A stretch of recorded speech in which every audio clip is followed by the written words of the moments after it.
கர்த்தருக்குள் பிரியமானவர்களே, ஆகஸ்ட் 19 இன்றைய பனித்துளிகளின் தலைப்பானது மன்னிப்பது தெய்வீக இயல்பு.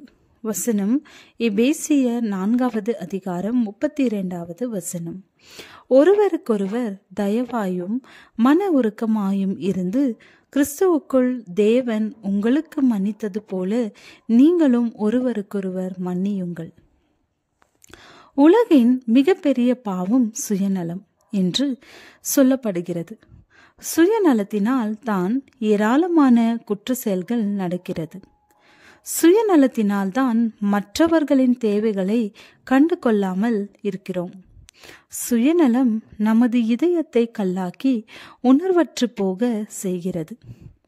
மனித வாழ்க்கையில் அவனது அனுதின நடவடிக்கைகளை ஆராய்ந்தால் பல சூழ்நிலைகளில் சுயநலம் வெளிப்படுவதை காணலாம். ஆனால் தேவ பிள்ளைகள் மற்றவர்களிடம் இரக்கத்துடன் நடந்து கொள்ள வேண்டும் என்று தேவன் எதிர்பார்க்கிறார். பிறருக்கு நாம் உதவி தேவைப்படும் நல்ல சந்தர்ப்பங்களை நாம் எதிர்பார்த்து விழிப்புடன் இருக்க வேண்டும் என்று பவுல் அடிகளார் ஆலோசனை சொல்கிறார். மற்றவர்கள் குற்றம் செய்யும் போது அதற்கான காரணங்களை பகுத்து அறிய வேண்டும். கிறிஸ்துவின் சிந்தையோடு குற்றத்தை தேவ பிள்ளைகள் அணுக வேண்டும். சிலுவையில் தொங்கிய இயேசு தமக்கு முன் நின்றிருந்த சத்துருக்களை மன்னிக்குமாறு தேவனிடம் வேண்டினார். மத்தேயு 23வது அதிகாரம் 34வது வசனம். அதுபோல நாமும் நமக்கு தீங்கு செய்தவர்களை மன்னிக்க வேண்டும் என்று தேவன் விரும்புகிறார்.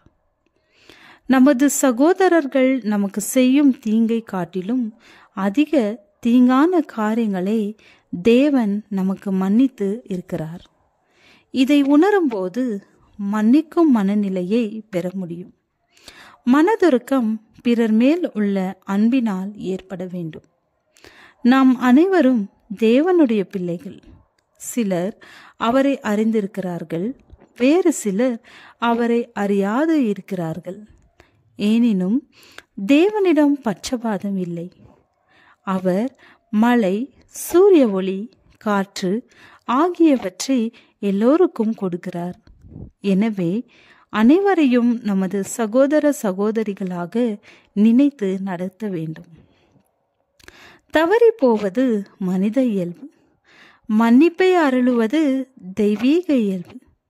சில கொடிய பாவங்களை தேவன் மன்னிக்கவே மாட்டார் என்றும், நமது வாழ்க்கையில் துன்பங்கள் வரும்போது பாவத்தின் நிமித்தமாக தண்டனை அனுபவிக்கிறோம் என்றும் நாம் நினைக்கலாம். தேவ மன்னிப்பு குறித்து சந்தேகம் வருமானால் அதை பிசாசிடமிருந்து தான் வருகிறது. நமது வாழ்வில் துன்பம் தருவது அவன்தான். என் மீறுதலை நீர் மன்னியாமலும் என் அக்கிரமத்தை நீக்காமலும் இருக்கிறது என்ன? என்னை மன்னிக்காமல் தண்டிப்பதிலே ஏன் தீவிரமா இருக்கிறீர் என்று யோபு பக்தன் கேள்வி எழுப்புகிறார். தேவன் யோபுவின் பாவத்தை மன்னித்தார், ஆனால் அவர் அதை உணரவில்லை. நாமும் கூட பல நேரங்களில் நாம் செய்த பாவத்தை தேவனிடம் அறிக்கையிட்டு மன்னிப்பு கேட்ட பிறகும் அவர் மன்னித்தாரா அல்லது மன்னிக்கவில்லையா என்ற நிச்சயமின்றி காணப்படுகிறோம். நம்முடைய பாவங்களை நாம் அறிக்கையிட்டால் பாவங்களை நமக்கு மன்னிப்பார்.